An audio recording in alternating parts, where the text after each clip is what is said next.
বর্তমানে ইরানি টেলিভিশন ও আরব সংবাদ মাধ্যমে বড় একটি খবর ঘুরছে। ইরান দাবি করছে তারা একজন ইসরায়েল পাইলটকে আটক করেছে এবং বিশ্বের সবচেয়ে আধুনিক ও শক্তিশালী পঞ্চম প্রজন্মের 4টি F-35 যুদ্ধবিমান ভূপাতিত করেছে। যদিও ইসরায়েল এখনও আনুষ্ঠানিকভাবে এ দাবি স্বীকার করেনি, তবে ইরান সরকারিভাবে ঘোষণা দিয়েছে যদি এই দাবি সত্য হয় তাহলে এটি হবে একটি নজিরবিহীন ঘটনা, যা এই অঞ্চলের যুদ্ধের ইতিহাসে আগে কখনো ঘটেনি। অবশেষে ইরানের এয়ার ডিফেন্স সিস্টেম কাজ করা শুরু করেছে। ইরানের পক্ষ হতে বেশ কয়েকটা এয়ারক্রাফট ধ্বংস করার খবর পাওয়া গেছে।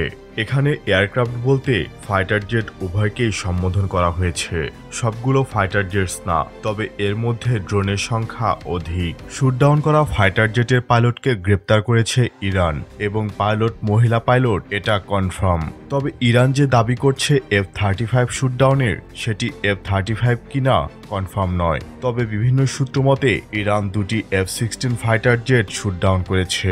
এদিকে ইসরায়েল ইরানের ছোড়া মিসাইলগুলোর উৎস আইডেন্টিফাই করেছে, ফলে শীঘ্রই হয়তো ব্যালিস্টিক ক্যাপাবিলিটি আরও কমাতে আঘাত হানবে তারা। আমার ধারণা ওদের এই ইন্টেলিজেন্স গ্যাপ ফিল আপ করার জন্য ওরা প্রস্তুতি নিয়েছিল।